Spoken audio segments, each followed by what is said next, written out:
Hello dear students, तो आज के लेक्चर में हम बात करने वाले हैं फर्स्ट प्रिंसिपल और एब इनिशियो मेथड के बारे में। तो ये फर्स्ट प्रिंसिपल और एब इनिशियो मेथड है क्या, ठीक है ना, तो ये देख लेते हैं।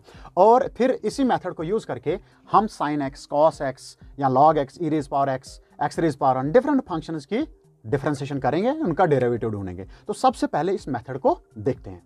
देखो भाई, what we will do, we will take y is equal to F of X. मतलब y जो है वो फंक्शन ऑफ x है।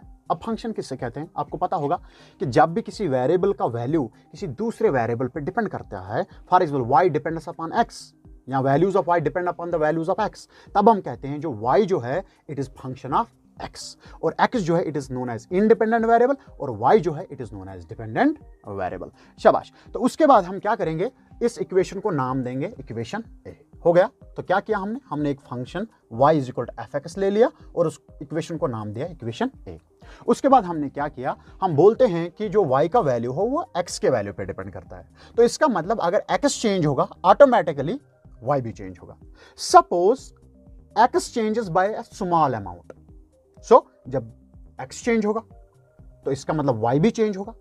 And this small change in some variable is known as increment. तो small change in a variable is known as increment. तो अगर x change होगा, delta x will be known as increment in x। अगर y भी change होगा, उसमें small change आएगा, तो that small change in y will be known as delta y या इंक्रीमेंट इन y। तो उन इंक्रीमेंट्स को, इन स्मॉल चेंजेस को x के कॉरस्पॉन्डिंग जो स्मॉल चेंज आया उसको डेल्टा x से डिनोट किया, और y में जो स्मॉल चेंज आता है that is denoted by delta y। तो हमने सेकंड स्टेप ये लिखा है कि giving increments on both sides, मतलब delta x to x and delta y to y। क्योंकि अगर x चेंज होगा तो y भी चेंज होगा, क्योंकि y का वैल्यू x पे डिपेंड करता है। चलिए, अब इस इक्वेशन को हमने नाम दिया इक्वेशन b। क्लियर। तो इक्वेशन ए, इक्वेशन बी बन गया हमारे पास। अब हम क्या करेंगे, नेक्स्ट स्टेप जो है इसका, what we will do, we will subtract equation A from the equation B. Okay, good, शाबाश। So the next step is subtract, okay, equation A from equation B, from equation B. तो subtract करते हैं। सो मुझे मिलेगा y plus delta y minus equation a का y is equal to F of x plus delta x minus F of x। Clear, शाबाश। अब देखो यहां पे लेफ्ट साइड में, आपके लेफ्ट साइड में यहां पे है y plus delta y minus y, तो y से मर गया। Clear. So plus y and minus y खत्म हो गया। अब बचा क्या, यहां पे बचा delta y is equal to F of x plus delta x minus F of x। Clear, very good. अब हम क्या करेंगे, we will divide by delta x on both sides. Divide delta x on both sides. Clear. तो ये क्या बनेगा, delta y divided by delta x is equal to F of x plus delta x minus F of x whole divided by delta x। Clear, very good, शाबाश। अब ये जो delta y bye delta x है, this is basically slope. अगर इसकी geometrical interpretation आप देखेंगे ना डिफरेंशिएशन की, जैसे कि मैं आपको सिखा चुका हूं कि अगर आप इसकी ज्योमेट्रिकल इंटरप्रिटेशन देखेंगे, तो अगर आपके पास फॉर एग्जांपल ये है y axis and x axis, this is x axis, this is y axis, and we are having a curve. Okay, now we will represent two points on this curve, point A, point B, और इनको join करते हैं with the help of a straight line. अब ये तो cord बन गया, दो पॉइंट्स पे टच करता है, ये तो कॉर्ड बन गया। अब इस कॉर्ड का स्लोप क्या है वो हम कैसे फाइंड आउट कर सकते हैं, हम यहाँ पे बी के कॉरस्पॉन्डिंग पॉइंट लेंगे on y axis, that will be y2, ठीक है ना। तो आई गेस कि आपको ये शायद मैं ऊपर लिख रहा हूँ, I will try to write it here. Okay, so यहां पे मैं लिख देता हूं ये x एक्सिस है और ये y एक्सिस है, ठीक है ना। आपके पास एक करो है, इस करो पे 2 पॉइंट्स हैं A एंड पॉइंट B, इनको ज्वाइन करते हैं with a line and this line is chord because it is touching the curve at 2 points. Now इस स्ट्रेट लाइन, इस कॉर्ड का अगर आपको स्लोप ढूंढना होगा, what you will do, suppose इस B के कॉरस्पॉन्डिंग y का जो वैल्यू है दैट इज y2 और पॉइंट A का जो वैल्यू है दैट इज y1। सिमिलरली इस A का कोऑर्डिनेट या वैल्यू अलोंग x एक्सिस क्या है x1 और B का जो वैल्यू है that is x2। Very good, शाबाश। अब देखो स्लोप क्या होता है। Slope is nothing but simply tan of theta. Slope is nothing but simply tan of theta, and if you draw a line here and drop a perpendicular from here, so this is theta and this tan theta will give you the slope of this line. Okay, now I can also say that in this small triangle ABC, tan theta will be equal to perpendicular divided by base, और अगर perpendicular देखना चाहेंगे it will be equal to y2 minus y1, y2 minus y1, क्योंकि आपको ये वाला distance चाहिए CB, so it will be y2 minus करेंगे y1, तो it is y2 minus y1 divided by base, so that will be x2 minus x1, आपको ये वाला चाहिए, ये वाला portion, okay, so it will be x2 minus x1, okay, so I can write it as delta y divided by delta x. So delta y by delta x represent the slope of chord, तो ये differentiation नहीं है। तो क्या करना होगा हमें, अगर ये chord किसी तरीके से टेंजेंट बन जाता है, फिर आप उस टेंजेंट का स्लोप निकालेंगे, उस टेंजेंट का जो वो स्लोप होगा दैट विल बी डिफरेंशिएशन। तो इसका मतलब मुझे कार्ड के स्लोप को कन्वर्ट करना है into the slope of tangent. तो ये कार्ड कब टेंजेंट बनेगा, जब ये लाइन इस कर्व को एक ही पॉइंट पे टच करेगी। तो हम क्या करेंगे, हम इस पॉइंट बी को क्लोज लाएंगे, यहां लाएंगे, फिर यहां लाएंगे, फिर यहां लाएंगे, मतलब ये जो difference between x and x2 है इसको कम करना है, इधर लाएंगे, इधर लाएंगे, इधर लाएंगे, तो पॉइंट बी जो है वो नीचे आ रहा है। तो एक वक्त ऐसा आएगा ये जो पॉइंट बी है ये इस पॉइंट ए के साथ कोइंसाइड हो जाएगा, so A and B will coincide. At that time ये जो difference between x1 and x2 है इट विल रिड्यूस टू 0, ठीक है ना। सो दैट मीन्स यहां पे एक ही पॉइंट पे दोनों पॉइंट मिलेंगे, so chord will change into tangent. ये पॉइंट इधर आएगा तो that means chord will change into tangent. अब ये टेंजेंट का स्लोप जो होगा यही होगा डिफरेंशिएशन, ठीक है ना। तो इसका मतलब मुझे इस डेल्टा एक्स को रिड्यूस करना होगा। क्यों रिड्यूस करना होगा, क्योंकि ये पॉइंट भी ए पे आना चाहिए। So what I will say that delta x should tend to 0। At that time the chord will change into tangent, और टेंजेंट का स्लोप ही क्या होता है, डिफरेंशिएशन। तो इसका मतलब मुझे डेल्टा एक्स को क्या बनाना है, 0 बनाना है। So what we will do for that, taking limits on both sides, taking limit delta x approaches to 0।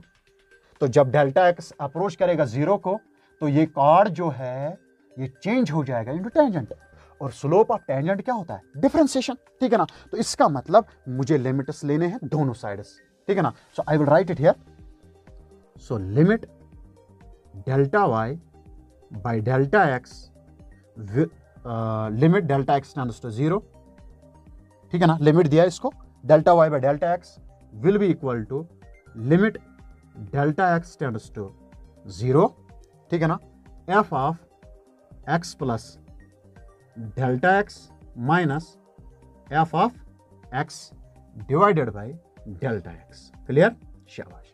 अब देखो जब आपने डेल्टा एक्स को रिड्यूस किया 0 तो ये टेंजेंट ऑफ ये स्लोप ऑफ टेंजेंट बन गया।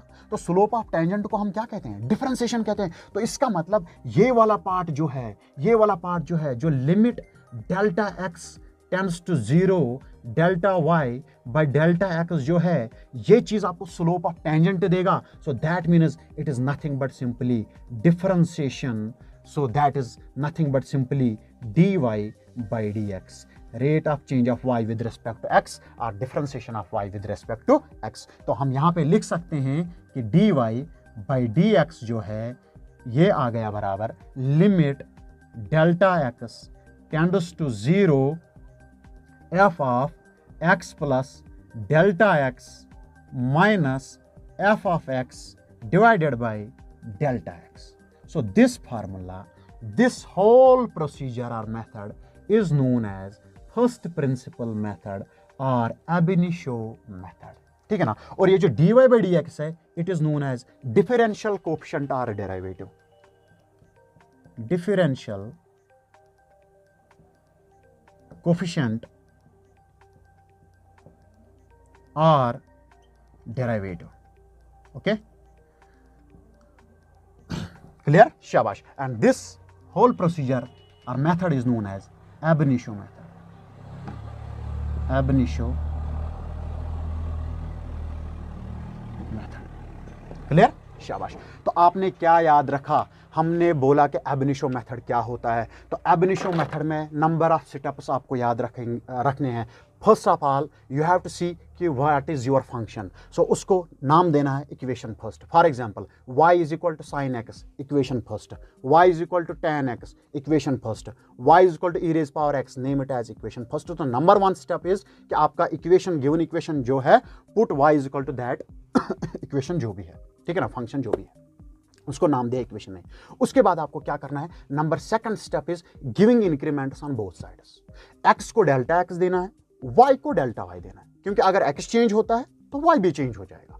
तो सेकंड स्टेप हो गया, दोनों साइड से इंक्रीमेंट दे दिया, तो x को डेल्टा x दिया और y को डेल्टा y दे दिया. उसके बाद आपको क्या करना होता है, आपको इक्वेशन b को सब्ट्रैक्ट करनी होती है. कौन सी equation? Equation a. So the third step is subtracting equation a from equation b. उसके बाद y और y कैंसिल हो जाता है, आपको मिलती है एक relation delta y is f of delta y is f of x plus delta x, ठीक है ना, minus f of x. Clear? उसके बाद हमने क्या किया, हमने बेसिकली हमें स्लोप ढूंढना है, तो हमने इसको डेल्टा x से डिवाइड किया, dividing by delta x on both sides, bye delta x on both sides. तो दोनों साइड से मैंने डेल्टा x से डिवाइड किया. उसके बाद हम बोल रहे हैं कि भाई ये तो स्लोप निकला, लेकिन स्लोप किसका? कॉर्ड का. लेकिन कॉर्ड का स्लोप डिफरेंशिएशन नहीं होता है. डिफरेंशिएशन किस चीज का, सॉरी, स्लोप किस चीज का डिफरेंशिएशन होता है? टेंजेंट का. तो इसका मतलब ये कॉर्ड किस में कन्वर्ट होना चाहिए? टेंजेंट में. और ये कॉर्ड कब टेंजेंट में कन्वर्ट होगा? जब पॉइंट बी और पॉइंट ए जो है कोइंसाइड करेंगे, मतलब इनके बीच में ये जो दूरी है वो 10 to 0 हो जाएगी, ठीक है ना. ये कैसे हो सकता है? इस दूरी को 0 के बराबर लेंगे, मतलब 10 to 0 लेंगे, ठीक है ना. So it should approach to 0. कौन? Delta X difference should approach to 0. At that time the B will coincide with A, तो chord will get converted into tangent. तो उसके बाद हमने लिमिट ले लिया, delta X approach to 0, substitute किया, तो हमें मिला कि delta X, sorry, limit delta x tends to 0, delta Y by delta X, limit delta x tends to 0 and this factor. उसके बाद हमने बोला ये जो फैक्टर है यहाँ पे, ये जो फैक्टर है यहाँ पे, ये limit delta x tends to 0 जो फैक्टर है, it is nothing but simply dy by dx, because this thing will give you the slope of the tangent, ठीक है ना. तो इसका मतलब आपको ab initio मेथड या फर्स्ट प्रिंसिपल मेथड जो है वो क्लियर हो गया. तो number one step is take equation A, okay, given equation जो भी क्वेश्चन होगा आपको, फिर इंक्रीमेंट्स देना है, number second step. Number third step is giving increments on both sides, ठीक है ना. वो उसके बाद उसको नाम देंगे इक्वेशन बी. उसके बाद हमने क्या किया, subtracting equation A from equation B. उसके बाद next step is dividing by delta x. Another step is taking limit delta x approach to 0 on both sides and this will give you the final result, ठीक है ना. थोड़ा सा फिर simplification करना होता है इक्वेशंस में, मतलब यही मेथड यूज होगा in order to find the derivative और differentiation of sine X cos X. जैसे कि हम बोलते हैं differentiation of sine x is cos X, cos की माइनस साइन एक्स. तो ये कैसे आता है, बेसिकली यही मेथड आपको वो दिखाएगा कि किस तरह से साइन एक्स कॉस एक्स के बराबर होता है. तो उसको हमने बेसिकली डायरेक्ट सबस्टिट्यूट किया था इनिशियल लेक्चर्स में, ठीक है ना. लेकिन आज आपको इस मेथड से पता चलेगा कि how sine x, differentiation of sine x is equal to cos x. तो इंशाल्लाह अगर आपको मतलब वेरिएबल पता नहीं है, कांस्टेंट पता नहीं है, फंक्शन पता नहीं है, या आपको डिफरेंशिएशन नहीं आता है, मतलब बेसिक रूल्स आपको पता नहीं है, किसी भी फंक्शन का आपको डिफरेंशिएशन करना नहीं आता है, what you will do, you will drop A comment in comment section so that I can make videos about those things or about those concepts जिसमें आपको वीकनेस है, ठीक है ना. तो इंशाल्लाह कल जो है और एक लेक्चर आएगा regarding sine x by ab initio method, तो डोंट मिस दैट वीडियो। अगर आपने इस चैनल को सब्सक्राइब नहीं किया है, press down the subscribe button, okay, and bell icon को दबाना मत भूलिए, क्योंकि जब भी नेक्स्ट ये वीडियो अपलोड होगा तो आपको नोटिफिकेशन जो है वो मिलेगी, ठीक है ना। तो thank you very much, thanks for watching, ठीक है, थैंक यू।